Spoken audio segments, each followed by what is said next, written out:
ప్రభువునందు ప్రియ దేవుని బిడ్డలారా, దయచేసి మీ పరిశుద్ధ బైబిల్ గ్రంథాన్ని తెరవండి. ఆదికాండము గ్రంథం 17వ అధ్యాయంలో అబ్రహాము 99 ఏండ్ల వాడైనప్పుడు యెహోవా అతనికి ప్రత్యక్షమై మాట్లాడుతున్నారు. నేను సర్వశక్తి గల దేవుడను,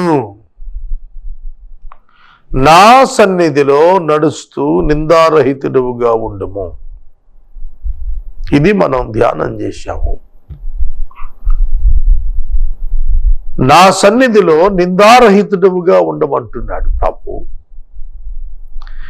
నాకు నీకు మధ్య నా నిబంధన నియమించి నిన్ను అత్యధికంగా అభివృద్ధి చెందిస్తాను అని చెప్పినప్పుడు అబ్రహాము సాగిలపడ్డాడు. దేవుడు అతనితో మాట్లాడుతూ, ఇదిగో నేను నియమించిన నా నిబంధన నీతో చేసి ఉన్నాను, నీవు అనేక జనములకు తండ్రి అగుదువు. మరియు ఇక మీదట నీ పేరు అబ్రాము అనబడదు, నిన్ను అనేక జనములకు తండ్రిగా నియమించి తిని గనుక నీ పేరు అబ్రహాము అనబడును. నీకు అత్యధికముగా సంతానాభివృద్ధి కలుగజేసి నీలో నుండి జనములు వచ్చునట్లు నియమించుదును, నీలో నుండి రాజులు వచ్చెదరు. నేను నీకును నీ తర్వాత నీ సంతానమునకును దేవుడనై ఉండునట్లు నాకును నీకును నీ తర్వాత వారి తరములలో నీ సంతతికి మధ్య నా నిబంధనను నిత్య నిబంధనగా స్థిరపరిచెదను. చూస్తున్నారా? నీకును నీ తర్వాత నీ సంతతికి నీవు పరదేశమై ఉన్న దేశమునకు, అనగా కనాను దేశం అంతటికి నిత్య స్వాస్థ్యముగా ఇచ్చి వారికి దేవుడునై ఉందినని అతనితో చెప్పెను. మరియు దేవుడు, నీవు మాత్రమే గాక నీ తర్వాత తరములలో నీ సంతతి అంతయు నా నిబంధన గైకొనవలెను. చూస్తున్నారా? నేను కొన్ని వచనాలు దీర్ఘంగా చదివాను. ఇక్కడ దేవుడు అబ్రాము పేరు అబ్రహాముగా మార్చాడు, శారయి పేరు శారాగా మార్చాడు. శారాయి పేరు శారాగా, అబ్రాము పేరు అబ్రహాముగా దేవుడు మార్చాడు. ఏలయనగా నీవు అనేక జనులకు తండ్రివి అగుదువు. అబ్రహాము అనగా the father of the nations. అతని గర్భము నుండి అనేక దేశాలు ఉద్భవించాయి. The father of the nations. అనేకమైనటువంటి దేశాలు అబ్రహాము సంతానం నుండి వచ్చారు. ఇసుక రేణువుల వంటి సంఖ్య లెక్కింపలేనటువంటి సంతానం దేవుడు అబ్రాము ద్వారా ఈ లోకంలోనికి తెచ్చాడు. ఈ సమయంలో నేను మీకు మనం చేయాలని ఆశపడుతుంది ఏమిటంటే, దేవుడు పేరు మారుస్తున్నాడు. అబ్రాము పేరు అబ్రహాముగా మారుస్తున్నాడు. అబ్రాము అనగా ఘనులకు తండ్రి, అబ్రహాము అనగా జనులకు తండ్రి. ఘనులంటే వెరీ ఫ్యూ, జనులంటే very numbered, high numbered, many అనర్థం.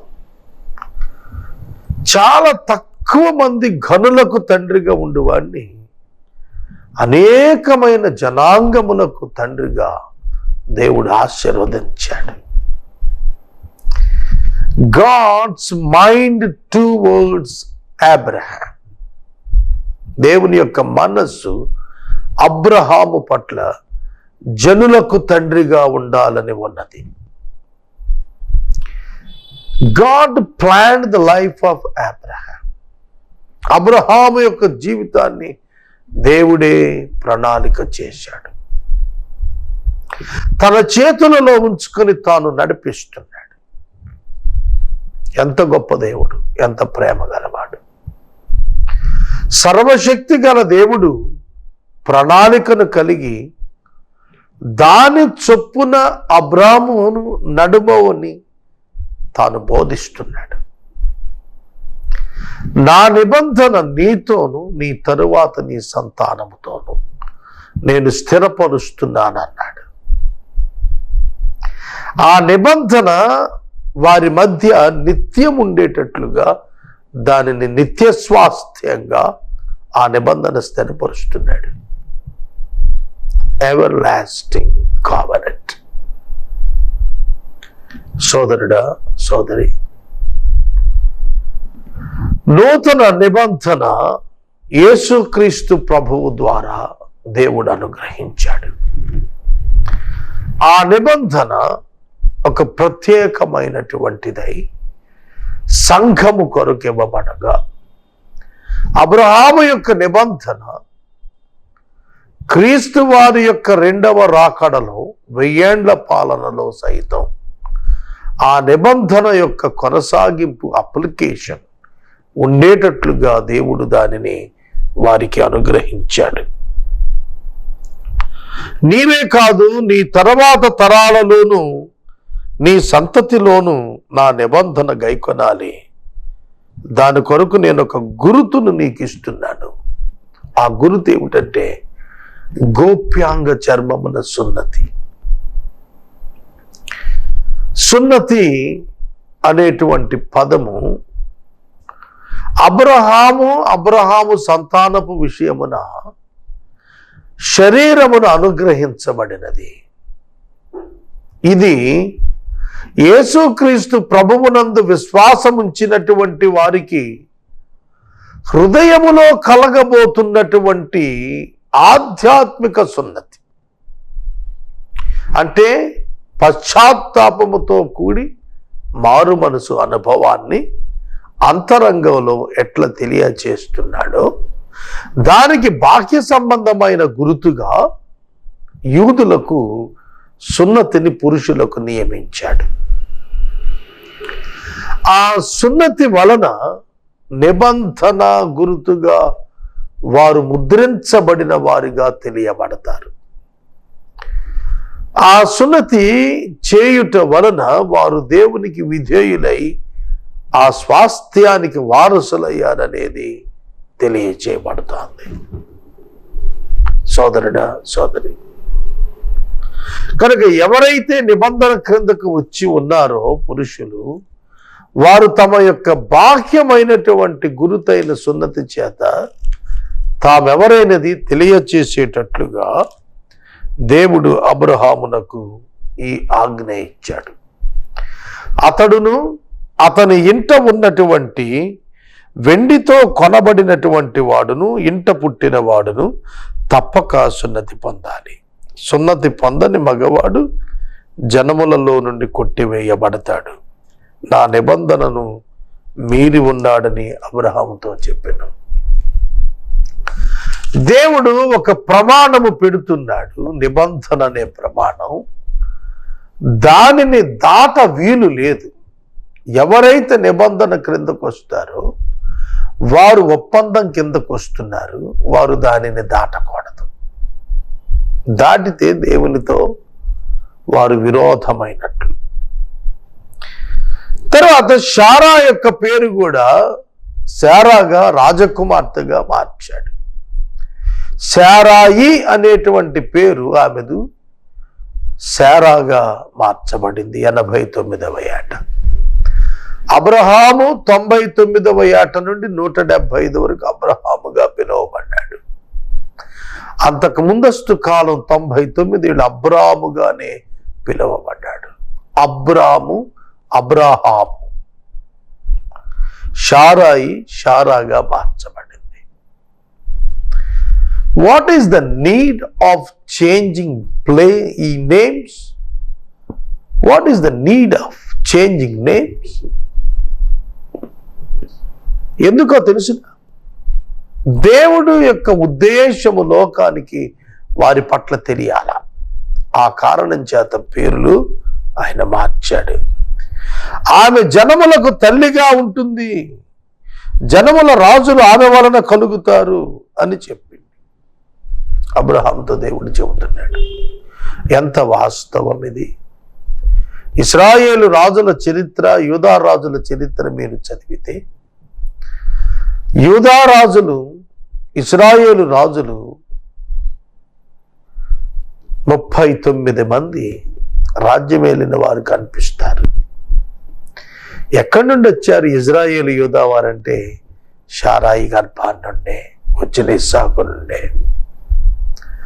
కావున అంతమంది రాజులు, 39 మంది రాజులు, 19 మంది యూదా, 20 మంది ఇజ్రాయేలు రాజులు వంశావళిగా ఏర్పడి వారు పరిపాలించినట్లుగా రాజులు దినవృత్తాంతాల గ్రంథాలు తెలియజేస్తున్నాయి. వాగ్దానం చేసిన దేవుడు నమ్మదగిన వాడటానికి ఇశ్రాయేలు చరిత్ర ఆధారం జనములకు ఆమె తల్లైనది. దేవుడు వారికి ప్రత్యేకంగా కొన్ని మాటలు చెప్పాడు. ఇష్మాయేలును నీ సన్నిధిని బ్రతక ఉద్దేశించుమని అబ్రహాము దేవునితో అనగా, దేవుడు నీ భార్య అయిన శారా నిశ్చయముగా నీ కుమారుని కంటుంది, నీవు అతనికి ఇస్సాకు అని పేరు పెడతావు, అతని తర్వాత అతని సంతానం కొరకు నిత్య నిబంధనగా నా నిబంధన అతనితో స్థిరపరుస్తాను. ఇష్మాయేలును గురించి నీవు చేసిన మనవి విన్నాను, ఇదిగో నేను అతన్ని ఆశీర్వదించి సంతానాభివృద్ధి కలుగజేస్తాను, అత్యధికంగా విస్తరింపజేస్తాను. అతడు 12 మంది రాజులు కంటాడు, అతనికి గొప్ప జనంగా చేస్తాను. అయితే వచ్చు సంవత్సరం ఈ కాలం ముందు శారా కనబోవు ఇస్సాకుతో నా నిబంధన స్థిరపరుస్తాను.